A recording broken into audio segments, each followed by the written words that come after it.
Hello guys, welcome back to my YouTube channel. आप देख रहे हैं GS learn India. Guys, weekly challenge day 13 है और डे 13 का पार्ट 1 है गाइज। तो गाइज, आज हम चर्चा करेंगे भारत के प्रमुख नदियों और उनकी सहायक नदियाँ के बारे में। तो गाइज, भूमिका ये है इस टॉपिक से रिलेटेड। आज भारत के प्रमुख नदियों और उनकी सहायक नदियों के बारे में विस्तार से जानेंगे। भारत में नदियाँ केवल जल का स्रोत ही नहीं बल्कि संस्कृति, धार्मिक और आर्थिक रूप से भी महत्वपूर्ण है। तो गाइस, यहाँ पर भारत में नदियों को दो भागों में बांटा जाता है, जिसमें सबसे पहला आता है हिमालय नदियाँ, यानी कि हिमालय से निकलती है। ये नदी हिमालय की ऊंचाई से निकलती है और साल भर में जल से भरपूर रहती है और ये बाढ़ का कारण भी बनती है। सेकंड नदी आता है प्रायद्वीपीय नदियाँ। ये नदियाँ दक्षिण भारत के पठार क्षेत्रों से निकलती है। इनका प्रवाह तेज होता है और यह मुख्य रूप से वर्षा पर निर्भर करती है। आज हम भारत की इन प्रमुख नदियों को विस्तार से समझेंगे। तो गाइस, सबसे पहला बात करते हैं गंगा नदी, जो कि गंगा नदी का इंट्रोडक्शन के बारे में बात करें तो गंगा भारत की सबसे महत्वपूर्ण और पवित्र नदी मानी जाती है। इसका उद्गम उत्तराखंड में गंगोत्री हिमनद से होता है, जहां हमें भागीरथी के नाम से भी जाना जाता है। आगे चलकर यह अलकनंदा नदी से मिलती है और यह फिर इसे गंगा कहा जाता है। गंगा नदी पश्चिम बंगाल में गंगा डेल्टा बनकर सुंदरवन क्षेत्र में होकर बंगाल की खाड़ी में मिलती है। ये उत्तराखंड, उत्तर प्रदेश, बिहार, झारखंड और पश्चिम बंगाल से होकर बहती है। गाइज, अब हम बात करते हैं गंगा की प्रमुख सहायक नदियाँ, जिसमें गंगा की प्रमुख सहायक नदियाँ दो भागों में बांटा जाता है, जिसमें बाएं तट की सहायक नदियाँ, जिससे पहला आता है घाघरा नदी। ये नेपाल से निकलती है और यह उत्तर प्रदेश व बिहार में बहती है। तीसरा आता है गंडक नदी। यह नेपाल से निकलती है और ये भी बिहार में मिलती है। कोसी नदी, इसे बिहार का शोक कहा जाता है क्योंकि यह बाढ़ लाती है।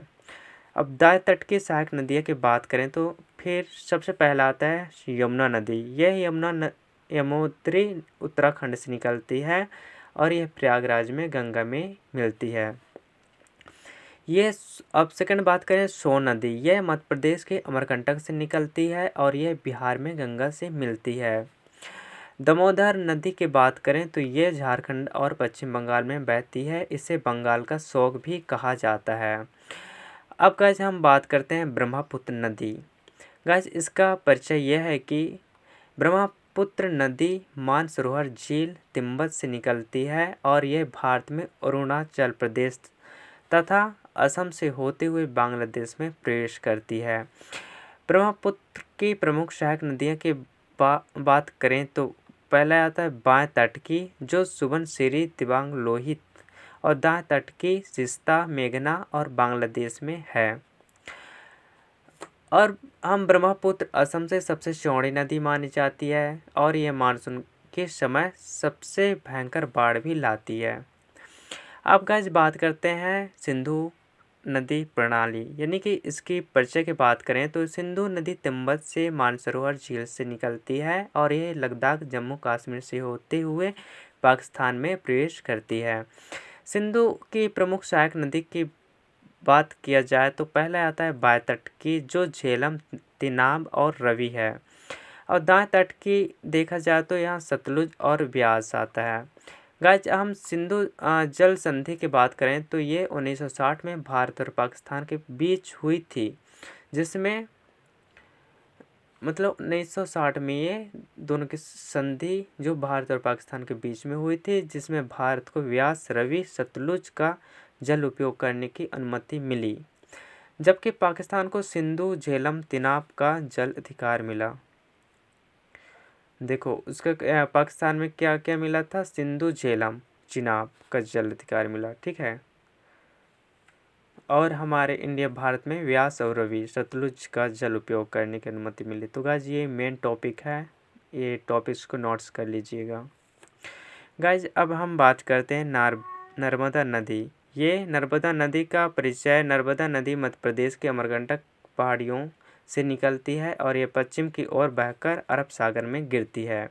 गाइस इसकी प्रमुख सहायक नदियों की बात करें तो ये तवा, वारणा, शक्कर और नर्मदा नदी को भारत की जीवन रेखा भी कहा जाता है, क्योंकि यह मध्य प्रदेश और गुजरात के लिए महत्वपूर्ण जल स्रोत है।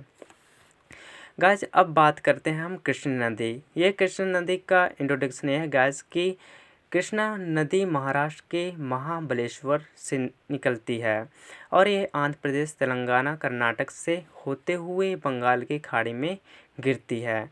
क्योंकि कृष्णा की प्रमुख सहायक नदी की बात करें तो यहाँ भीमा, तुंगभद्रा और मूसी सहायक नदियाँ हैं। गोदावरी नदी की बात करें तो इसकी गोदावरी नदी महाराष्ट्र के त्र्यंबकेश्वर, नासिक से निकलती है और इसे दक्षिण गंगा कहा जाता है। क्योंकि ये गोदावरी के प्रमुख सहायक नदियों की बात करें तो इसमें इंद्रावती, मंजीरा और प्राणहिता जैसी सहायक नदियां हैं। यहाँ भारत की दूसरी सबसे लंबी नदी की बात करें तो बंगाल की खाड़ी से मिलती है और यह भारत की दूसरी सबसे बड़ी नदी है। अब बात करते हैं कावेरी नदी। ये कावेरी नदी कर्नाटक के ब्रह्मगिरी पहाड़ियों से निकलती है और ये तमिलनाडु में बहकर बंगाल की खाड़ी में मिलती है। तो गाइस हम बात करते हैं इसकी प्रमुख सहायक नदियों की, जिसमें हम हेमवती, भवानी, अमरावती जैसे सहायक नदियां हैं। कावेरी नदी तमिलनाडु और कर्नाटक के बीच में जल विवाद का कारण रही है। अन्य महत्वपूर्ण नदियाँ जैसे कि महानदी छत्तीसगढ़ से निकलकर उड़ीसा में मिलती है और तापी महाराष्ट्र से निकलकर अरब सागर में गिरती है। पन्नौर की बात करें तो ये आंध्र प्रदेश में बहती है।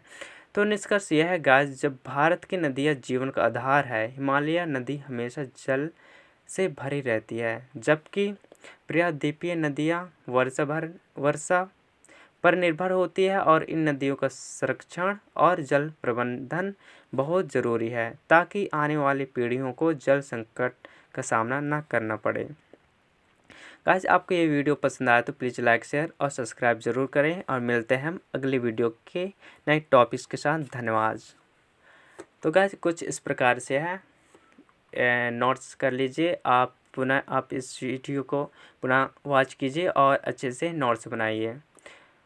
मैं आशा करता हूँ आपको ये वीडियो पसंद आया हो और हम चलते हैं नेक्स्ट टॉपिक के साथ। थैंक यू, धन्यवाद गाइस।